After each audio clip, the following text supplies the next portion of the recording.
풍성한 삶을 향한 믿음의 마음 열기, 실리콘밸리 아이처치의 오픈마인드입니다.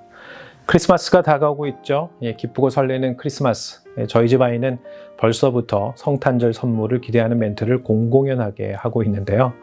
들뜬 아이를 보면서 문득 제 어린 시절 크리스마스, 언제인지는 정확히 모르지만 처음 맞이했던 성탄절의 추억을 떠올리게 됩니다.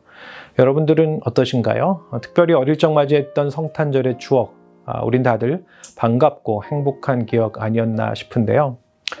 그런데 우리나라에 처음 소개된 성탄절은 사실 우리가 예상하는 것과는 사뭇 다릅니다. 당시 상황을 살피기 위해 우선 1862년 벽사기실 이야기를 해야 하는데요. 중국에서 출판된 이 책은 예수님을 하늘에서 내려온 돼지로 묘사합니다. 이 천주교의 중국어 발음 티안주지아오의 주지아오가 돼지를 의미했다고 하는데요. 이 책은 또한 서양 선교사를 성폭행, 또 인신매매자로 비방하며 불온서적인 성경을 불태워라 이 사람들을 선동합니다.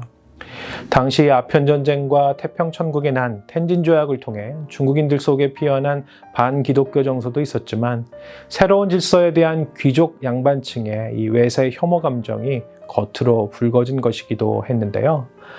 20년 후 벽사기실이 한국에 소개가 됩니다. 이 때문에 조선 땅의 선교사들에게도 황당한 해프닝이 생겨나는데요. 1888년 서울에서 발생한 영화소동, 이 베이비 라이엇이 그것입니다. 그해 6월 서울에서 어린이 몇 명이 실종이 되자 이 외국인들이 조선의 아이들을 잡아먹는다는 소문이 생겨나게 됩니다. 선교사들이 가장 좋아하는 음식은 한국 아이들을 통째로 구운 것이고 눈과 혀는 마약과 사진기의 재료로 사용되고 그 마약을 몰래 탄 차나 음식을 먹게 되면 예수교를 믿지 않을 수 없게 된다는 요즘 가짜뉴스는 명함조차 내밀기 힘든 유언비어로 서울의 민심을 흉흉하게 했던 이소동의 배우 역시 사회적 변혁 대신 기존 질서 유지를 갈망했던 조선의 양반층이 있었습니다.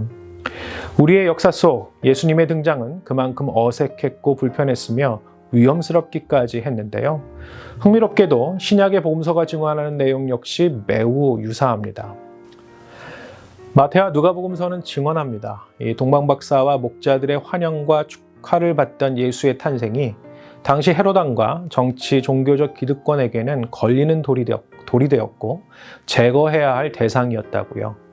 이 영혼의 차원을 넘어서 아픔과 고통으로 이 깨어진 세상 속에 구원의 길이 되고자 오신 아기 예수의 탄생에는 이렇듯 환영과 외면, 축하와 위협이 공존하며 앞으로 가야 할 메시아의 길이 결코 순탄치 않음을 말해주고 있습니다. 사실 지극히 높은 곳에서는 하나님께 영광이요 땅에서는 하나님이 기뻐하신 사람들 중에 평화로다라는 말씀이 증거하듯 예수님은 하나님과 사람 사이에 온전한 평화의 메시지로 오신 것인데 왜 많은 이들의 오해를 받아야 했을까요? 그 이유는 이렇습니다.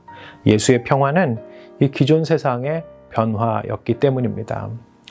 한국 땅에 처음 시작된 성탄절 역시 많은 변화를 만들어냅니다. 1887년 12월 25일 처음 시작된 성탄 예배는 1890년대에 이르러 그 규모가 커지기 시작했고요. 성도들의 헌금은 가난한 이와 병든 이들을 구제하고 성탄 카드와 산타클로스의 선물은 성탄의 기쁨을 풍성한 문화로 꽃피워냅니다. 전통 문화와 기득권의 위협이 된다는 오해도 받았지만 오히려 귀신과 우상숭배, 유교제사와 연결된 축첩제, 조혼제, 또 심각했던 음주와 간음, 또 아편과 노름, 관리들의 부정부패를 비판하고 저항하는 이 대안적 문화 공동체를 만들게 되지요. 이 처음 만난 성탄, 그리스도의 평화는 이렇게 우리 땅에 변화와 혁신의 메시지가 되어집니다. 2019년 한 해 어느 해보다 다사다난했던 시절이었습니다. 정치사회적 경랑을 지나온 우리의 나라, 개혁의 구호는 있으나 여전히 골문 상처에 신음 중인 교회들에게 아기 예수의 탄생, 그 처음 만난 크리스마스의 감격이 회복되기를 바랍니다. 또한 주님의 오심을 기뻐하는 사람들에게 임한 평화가 조용하고 잠잠한 것이 아닌 오히려 세상을 진동하고 움직이는 변화의 능력이 되기를 소망해 봅니다. 지극히 높은 곳에서는 하나님께 영광이요 땅에서는 하나님이 기뻐하신 사람들 중에 평화로다. 처음 만난 크리스마스. 네, 오늘의 오픈마인드였습니다.